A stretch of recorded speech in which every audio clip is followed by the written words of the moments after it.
آئیے قرآن مجید فرقان حمید کی نگاہ میں دیکھیں کہ دنیا کیا ہے۔ یہ سورۃ الحدید اور سورۃ الحدید کی آیہ کریمہ نمبر 20 کا مطالعہ کریں، 27واں پارہ ہے۔ رب کائنات نے دنیا کی حقیقت بیان فرمائی اور میرے اللہ نے فرمایا اعلموا انما الحیات الدنیا لعب ولہو وزینۃ وتفاخر بینکم وتکاثر فی الاموال والاولاد۔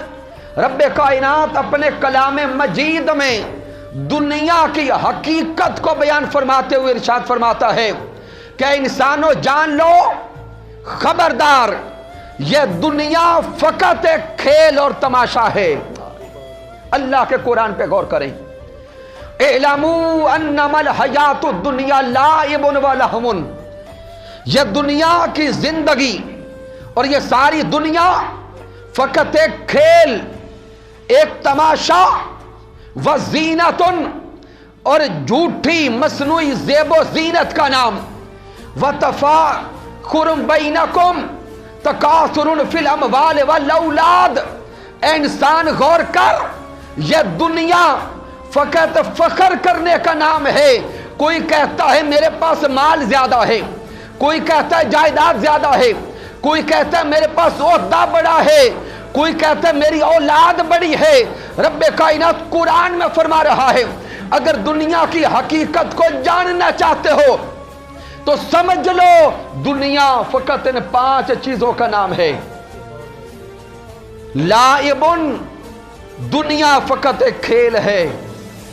لہو، دنیا فقط ایک تماشا ہے۔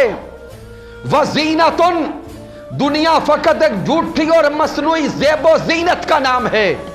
آئیے اللہ کے قرآن پہ غور کریں کہ رب کائنات ہمیں پیغام کیا دینا چاہتا ہے۔ سامعین غور تو کریں، جو رب کائنات کھیل اور تماشا دنیا کو فرما رہا ہے تو ہمیں کیا پیغام دے رہا ہے رب کائنات؟ تو سامعین توجہ اس طرف کرنے کی ہے، کھیل اور تماشا کیا ہوتا ہے کہ جب انسان کی توجہ کھیل اور تماشا میں لگ جاتی ہے پھر وقت گزرنے کا احساس نہیں ہوتا۔ سامعین محترم، جو انسان جس کھیل اور تماشے کو پسند کرتا ہے اس کی طرف توجہ لے جائے۔ جب ہم کھیل اور تماشا میں مگن ہوتے ہیں تو وقت کے گزرنے کا احساس نہیں ہوتا۔ پوری پوری رات گزر جاتی ہے لیکن رات کے گزرنے کا احساس نہیں ہوتا۔ مالک کائنات اس طرف اشارہ فرما رہا ہے کہ بندہ یہ دنیا کھیل اور تماشا ہے، جس طرح کھیل اور تماشے میں تمہارا دل لگ جاتا ہے پھر وقت گزرنے کا احساس نہیں ہوتا، رات پوری گزر جاتی ہے، جب صبح ہوتی ہے بندے کو دھیان آتا ہے کہ رات پوری گزر گئی، میں سو بھی نہ سکا، رات گزر گئی، آرام بھی نہ کر سکا، بلا تشبیہ و بلا مثال۔ اسی طرح میرا اللہ اشارہ دے رہا ہے، اے انسان اگر دل کو دنیا کے ساتھ لگا لیا، دل کو دنیا طلبی میں لگا لیا، دل کو دنیا کے حرص، دنیا کی ہوس اور دنیا کی طلب میں لگا لیا، یہ دنیا تو کھیل اور تماشا ہے، زندگی ختم ہو جائے گی۔ جب موت کا فرشتہ تیرے سامنے کھڑا ہوگا پھر تیری آنکھ کھلے گی تو پھر تجھے ہوش آئے گی میں تو اللہ کو یاد بھی نہ کر سکا اور زندگی ساری گزر گئی۔ پھر انسان عرض کرے گا مولا چند لمحات دے دے میں تجھے یاد کر لوں، مولا زندگی کے چند لمحات اور عطا کر، میں سر سجدہ سے بھی نہیں اٹھاؤں گا۔ پھر بندہ رو رو کے کہے گا مولا چند لمحے زندگی اور عطا کر کہ میں تیری بارگاہ میں توبہ کر لوں، لیکن جب موت کا پروانہ آ جائے گا پھر نہ توبہ کا وقت ہوگا، نہ سجدوں کا وقت ہوگا، نہ اس کو منانے کا وقت ہوگا۔ ارے آئیے ابھی ہمارے پاس سانسیں باقی ہیں، زندگی کے لمحات باقی ہیں، مرنے سے پہلے اس مولا کو منا کے جائیں۔ پھر آگے مالک کائنات فرماتے وزینتن، یہ دنیا تو ایک مصنوعی زیب و زینت ہے، جھوٹی زیب و زینت ہے۔ اور سامعین، زیب و زینت کیا شے ہے؟ خوبصورتی، جمال، کسی شے کو سجا کے پیش کرنا۔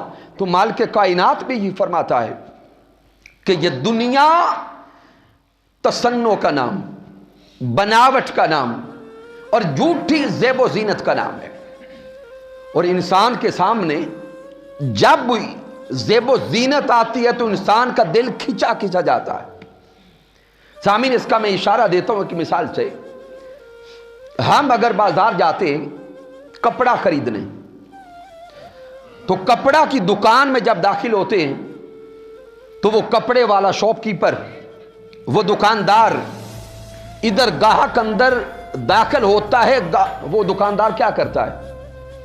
فوراً لائٹیں جلاتا ہے، گاہک کے بیٹھنے تک پوری دکان جگمگ کر رہی ہوتی ہے روشنی سے۔ پھر اس کے بعد وہ کپڑے کا تھان نکالتا ہے، ایک تھان نکالا، دوسرا نکالا، تیسرا نکالا۔ اس کپڑے کو جب روشنی میں دیکھتے ہیں تو چمک بڑھ جاتی ہے۔ انسان جب کپڑے کو دیکھتا ہے تو دل کرتا ہے کہ ہر سوٹ خریدا جائے، لیکن وہی سوٹ جب خرید کے گھر لاتے ہیں تو وہ چمک جو وہاں تھی وہ یہاں نظر نہیں آتی۔ پھر انسان سوچتا ہے کہ جس مال کا پیسہ دیا تھا وہ مال یہاں تو نظر نہیں آتا، جو چمک وہاں تھی وہ چمک یہاں نظر نہیں آتی۔ پھر انسان سوچ کے یہ کہتا ہے کہ وہ چمک کہاں سے تھی، وہ دمک کہاں سے تھی، تو پھر ذہن میں خیال آتا ہے کہ وہ مصنوعی چمک تو اس لائٹ کی وجہ سے تھی، جو لائٹ وہاں دکھائی گئی، جو روشنی وہاں کی گئی۔ اب سامعین محترم توجہ طلب نکتہ یہ ہے، جس طرح لائٹوں میں کپڑے کی اصل چمک نظر نہیں آتی، ایک تصنع ہوتا ہے، بناوٹ ہوتی ہے، جھوٹ ہوتا ہے، مجاز ہوتا ہے۔ رب کائنات بھی فرماتا ہے وزینتن، اس دنیا پہ غور کرو، یہ دنیا جھوٹی زیب و زینت کا نام ہے، تم اس کے پیچھے مارے مارے پھرتے ہو، یہ مٹ جائے گی، نام رہے گا تو مولا کا رہے گا، ذات رہے گی تو مولا کی رہے گی، ہستی رہے گی تو مولا کی رہے گی۔ اس لیے بندے اس دنیا کی زندگی میں تعلق اس سے جوڑ جو دائمی ہے۔ پھر رب کائنات فرماتا ہے وَتَفَاخَرٌ بَيْنَكُمْ وَتَكَاثُرٌ فِي الْأَمْوَالِ وَالْأَوْلَادِ۔ دنیا کیا ہے؟ دنیا فقط ایک تفاخر کا نام، فخر کرنے کا نام۔ کوئی کہتا ہے کہ میرا خاندان بڑا، کوئی کہتا ہے کہ میرا نام بڑا، میرا عہدہ اور منصب بڑا۔ مالک کائنات بار بار اشارہ دے رہا ہے، نہ یہ عہدہ بچے گا، یا نام بچے گا، نہ یہ خاندان بچے گا۔ کل من علیہا فان، ہر شے فنا ہو جائے گی، ہر شے مٹ جائے گی، اگر کوئی باقی ہے تو وہ ذات میرے اللہ کی ہے، وہ ذات رب کائنات کی ہے۔ اب سامعین محترم غور کریں کہ دنیا کیا ہے۔ دنیا ایک آزمائش ہے، دنیا ایک آزمائش ہے۔ مالک کائنات نے سورۃ البقرہ میں آیہ کریمہ نمبر 155 میں ارشاد فرمایا وَلَنَبْلُوَنَّكُمْ بِالشَّيْءٍ مِنَ الْخَوْفِ وَالْجُوعِ وَنَقْصٍ مِنَ الْأَمْوَالِ وَالْأَنفُسِ وَالثَّمَرَاتِ۔ میرا اللہ فرما رہا ہے انسان، یہ دنیا ایک آزمائش کا نام ہے۔ رب کائنات نے تمہیں دنیا میں بھیجا، اس دنیا کی زندگی عطا فرمائی اور دنیا میں چند دن گزارنے کے لیے عطا فرما دیے۔ اب غور کر، مالک کائنات نے تمہیں دنیا میں صرف آسائشوں کے لیے نہیں بھیجا بلکہ آزمانے کے لیے بھیجا ہے۔ اور مالک کائنات اس دنیا میں کیسے آزماتا ہے؟ کبھی خوف کے ذریعے، کبھی خوف کے ذریعے، کبھی بھوک کے ذریعے، وَنَقْصٍ مِّنَ الْأَمْوَالِ وَالْأَنفُسِ وَالثَّمَرَاتِ، کبھی مالک کائنات آزماتا ہے اموال کو نقصان دے کر، کبھی جانوں کو نقصان دے کر، کبھی اموال تجارت کو نقصان دے کر۔ سامعین محترم، اگر دن رات کی زندگی کو دیکھیں تو کیا رب کائنات ہمیں ان چیزوں سے آزما رہا ہے یا نہیں آزما رہا؟ دن رات رب کائنات آزماتا ہے۔ چونکہ وقت کم ہے میں ایک ایک لفظ کی تفسیر کی طرف نہیں جاتا۔ خوف کے ذریعے آزماتا ہے، کبھی جان کے جانے کا خوف، کبھی مر جانے کا خوف، کبھی بھوک دے کے آزماتا ہے۔ وَنَقْصٍ مِّنَ الْأَمْوَالِ وَالْأَنفُسِ وَالثَّمَرَاتِ، کبھی جان کے جانے کا خوف، کبھی پھل تجارت، اموال، جائیداد، ان ساری چیزوں کے جانے کا خوف بندے پہ طاری ہوتا ہے۔ لیکن سامعین آگے میرا اللہ فرماتا ہے وَبَشِّرِ الصَّابِرِينَ، بشارت ہے، خوشخبری ہے صبر والوں کے لیے۔ رب کائنات فرماتا ہے انسان تجھے دنیا میں بھیجا آزمانے کے لیے، خوف کے ذریعے آزماتا ہوں، کبھی بھوک کے ذریعے آزماتا ہوں، کبھی اموال کو لے کے آزماتا ہوں، کبھی اموال دے کے آزماتا ہوں، کبھی موت کے ذریعے آزماتا ہوں۔ ارے ان ساری آزمائشوں میں بندے کو ڈال کر مالک کائنات دیکھتا یہ ہے کہ کون صبر والا ہے، کون میرے ساتھ تعلق رکھنے والا ہے اور کون میرا تعلق چھوڑنے والا ہے۔ وَبَشِّرِ الصَّابِرِينَ، محترم علامہ مفتی صاحب اللہ سلامت رکھے، جزاک اللہ۔ وَبَشِّرِ الصَّابِرِينَ، بشارت اور خوشخبری ہے صبر کرنے والوں کے لیے۔ اور صبر کرنے والے کون ہیں؟ جن کا تعلق اللہ سے مضبوط ہے۔ صبر کرنے والے کون ہیں؟ جن کا رشتہ اللہ سے مضبوط ہے۔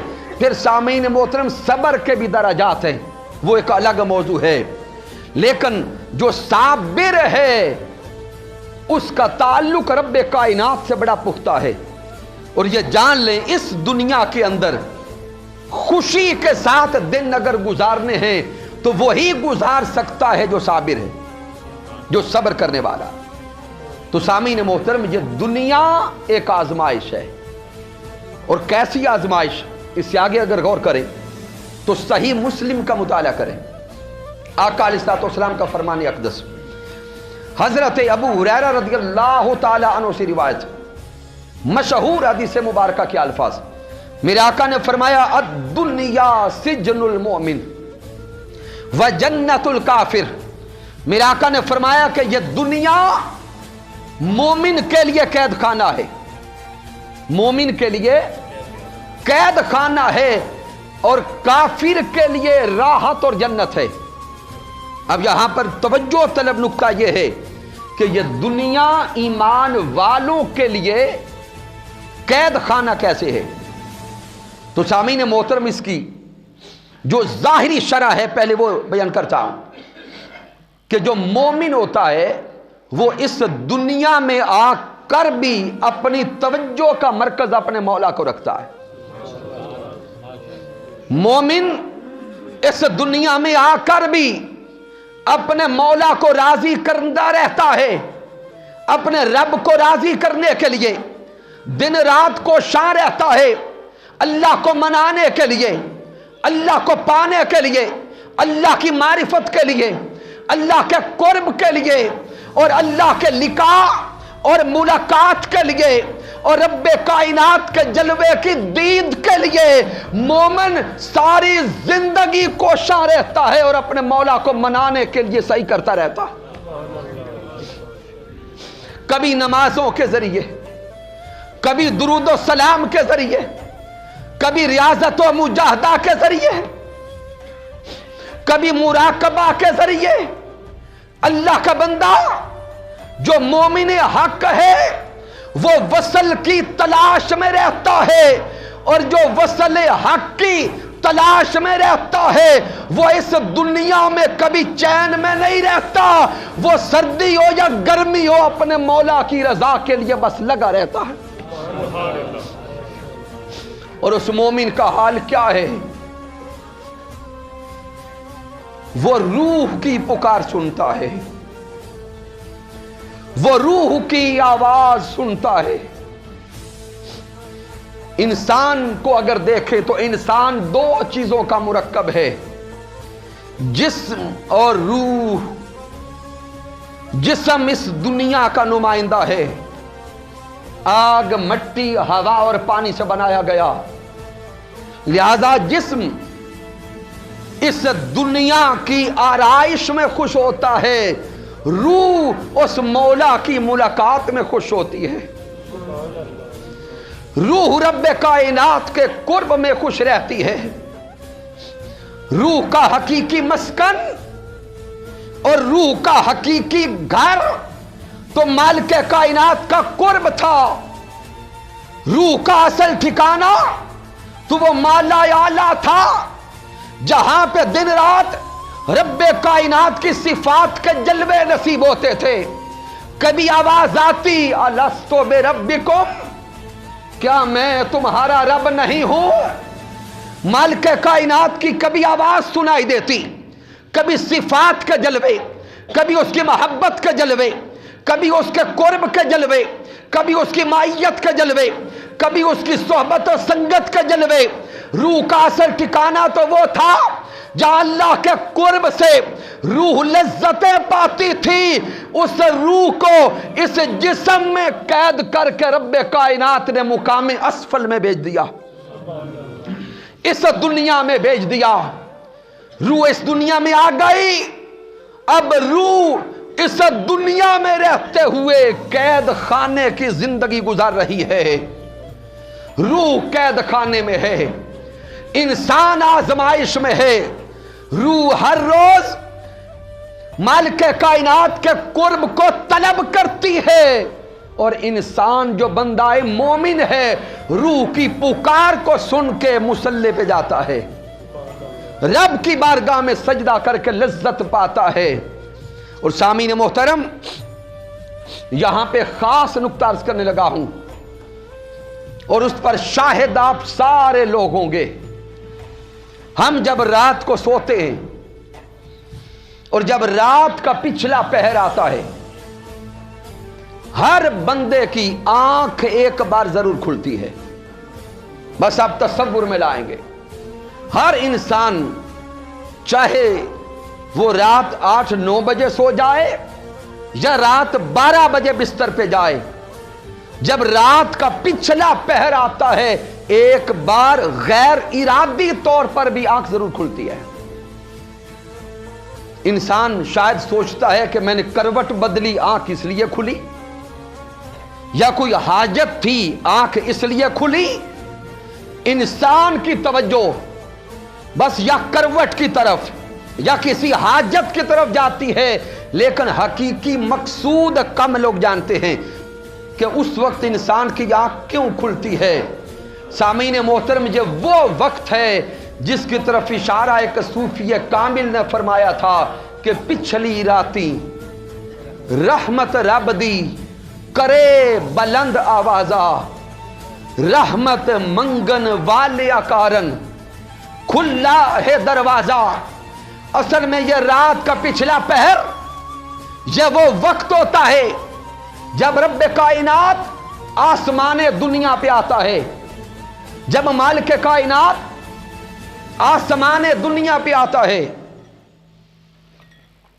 میرے سائیڈ پہ رکھتے ہیں تو سامعین محترم توجہ کریں، یہ رات کا پچھلا پہر حقیقت میں یہ وہ لمحہ ہوتا ہے جب وہ خالق کائنات، وہ مالک کائنات آسمان دنیا پہ آ کے اپنے بندوں کو خود آواز دیتا ہے کوئی مجھ سے بخشش کا طالب،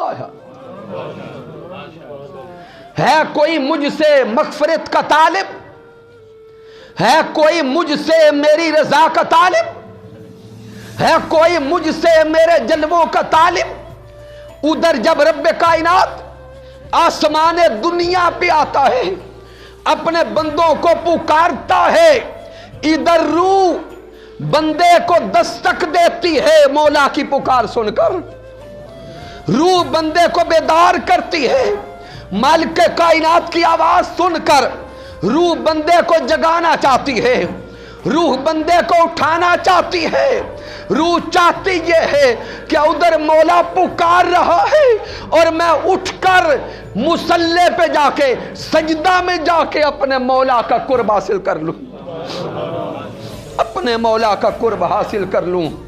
سامعین محترم، آئیے اپنی زندگیوں پر ہم غور تو کریں، زندگیوں کے ایام پہ توجہ تو کریں کہ کیا ہماری زندگیاں اپنے رب کی رضا کے لیے گزر رہی ہیں یا دنیا کے حرص و ہوس میں گزر رہی ہیں۔ اللہ کی عزت کی قسم، ہم سب نے اس دنیا کو چھوڑ جانا ہے، ہم سب پہ موت آنی ہے، سب نے مر کے چلے جانا ہے۔ تو جب مر کے چلے جانا ہے تو پھر اس دنیا میں قرار کیسا، پھر اس دنیا میں راحت کیسی، پھر اس دنیا میں سکون کیسا۔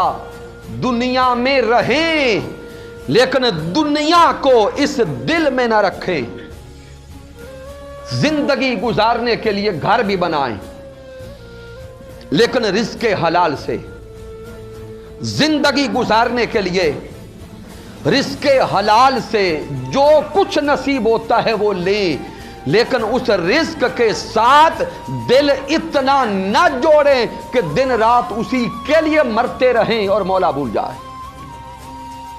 حضور شیخ الاسلام پروفیسر ڈاکٹر محمد طاہر القادری مدہ ذلہ والی فرماتے ہیں، بندے دنیا میں یوں رہ، دنیا میں یوں رہ جیسے ایک کشتی پانی میں رہتی ہے، ایک کشتی پانی میں رہتی ہے۔ آپ تصور کریں، جب تک کشتی پانی میں ہے تو کشتی سلامت ہے، جب تک کشتی پانی میں ہے تو کشتی سلامت ہے۔ اگر پانی کشتی میں چلا جائے تو کشتی سلامت نہیں رہتی، کشتی تباہ و برباد ہو جاتی ہے۔ بلا تشبیہ و بلا مثال حضور شیخ الاسلام کی اس مثال پہ توجہ کریں۔ اے انسان، جس طرح کشتی پانی میں تھی تو سلامت تھی، پانی کشتی میں گیا تو کشتی تباہ ہو برباد ہو گئی، اسی طرح اے انسان جب تک تو دنیا میں ہے تو خیر پر ہے، جب تک تو دنیا میں ہے رزق حلال سے دنیا میں رہتا رہے، گھر بھی بنا، سکون بھی لے، ظاہری ساری لذتوں سے استفادہ کر، لیکن رزق حلال سے، لیکن اس دنیا کو دل میں نہ بسا۔ اگر دنیا دل میں بس گئی، جس طرح کشتی تباہ ہوئی تھی، بندے تو بھی تباہ ہو جائے گا، تیرا مستقبل تباہ ہو جائے گا۔ کیوں؟ یہ دل ٹھکانہ میرے حضور کا ہے، یہ دل مالک کائنات نے دنیا کی محبت کے لیے نہیں بنایا، یہ دل رب کائنات نے دنیا کی لذتوں کے لیے نہیں بنایا، دل بنایا ہے یا اپنی محبت کے لیے یا محمد مصطفیٰ کی محبت کے لیے۔ اور اس دل کو صاف کریں اس کی محبت کے لیے، اس دل کے گھر کو صاف کریں اس مولا کی محبت کے لیے اور اس اللہ کے قرب کے لیے۔ سامعین محترم، ہم اپنے گھروں کو دن رات صاف کرتے ہیں نا، اور اگر یہ پتہ چل جائے کہ ہمارے گھر میں خاص مہمانوں نے آنا ہے تو پھر صفائی کا بھی خاص خیال رکھا جاتا ہے، اور اگر یہ خیال آ جائے اور پتہ چل جائے کہ میرے گھر میں میرے شیخ آئیں گے تو صفائی کا اہتمام اور بڑھا دیا جاتا ہے۔ ارے تصور میں لائیں، اگر اس دنیا کے گھر میں کسی خاص مہمان نے آنا ہو تو دنیا کے گھر کی صفائی کا خاص اہتمام کیا جاتا ہے۔ اب تصور میں لا کے سوچیں، یہ دل ایک گھر ہے، اس گھر میں یا محبت مصطفیٰ آئے گی یا محبت خدا آئے گی۔ اگر محبت سے، ذکر سے، اذکار سے، وظائف سے، مجاہدہ سے، ریاضت سے، مراقبہ سے اس دل کے گھر کو صاف کرنے لگ گئے تو اللہ کی عزت کی قسم پھر مراقبہ سے مشاہدہ کا سفر طے ہوگا، پھر مراقبہ سے مشاہدہ کا سفر طے ہوگا، پھر مراقبہ سے مشاہدہ کا سفر طے ہوگا۔ اور جس کے لیے اس گھر کو صاف کیا ہے، سجایا ہے، مزکا کیا، مصفا کیا، تزکیہ کیا، مرنے سے پہلے پھر وہ اس گھر والا بھی گھر میں آئے گا، پھر وہ گھر والا بھی گھر میں آئے گا، پھر وہ گھر والا بھی گھر میں آئے گا، پھر اسی دل میں جلوائے محبت الہی بھی ہوگا، جلوائے صفات الہی بھی ہوگا، جلوائے خصائل الہیہ بھی ہوگا۔ پھر اس بندے کا حال یہ ہوگا، بندہ دن رات اپنے مولا کی محبت میں پھرتا ہوگا، بندہ دن رات اپنے مولا کے عشق میں رہتا ہوگا، بندہ دن رات اپنے مولا کے عشق میں مست ہوگا، بندہ اپنے مولا کو یاد کرتا ہوگا اور مولا اپنے بندے کو یاد کرتا ہوگا۔ آئیے آج اس سال ثواب کی محفل میں ہم یہ ارادہ کر کے جائیں کہ یہ دنیا کی زندگی جو رب کائنات نے عطا فرمائی ہے یہ اپنے لیے، اپنی محبت اور اپنے عشق کے لیے عطا فرمائی ہے، آئیے ہم بھی اس کے عشق میں مست ہو جائیں، اس کے عشق میں مست ہو جائیں۔ اگر اس مولا کے ساتھ عشق حقیقی قائم ہو گیا تو پھر فنائیت خود فنا ہو جائے گی، پھر بقا ہی بقا رہ جائے گی، پھر بقا ہی بقا رہ جائے گی۔ مالک کائنات کی بارگاہ اقدس میں دعا کرتے ہیں کہ اللہ رب العزت ہم سب کو عمل صالح کی توفیق عطا فرمائے۔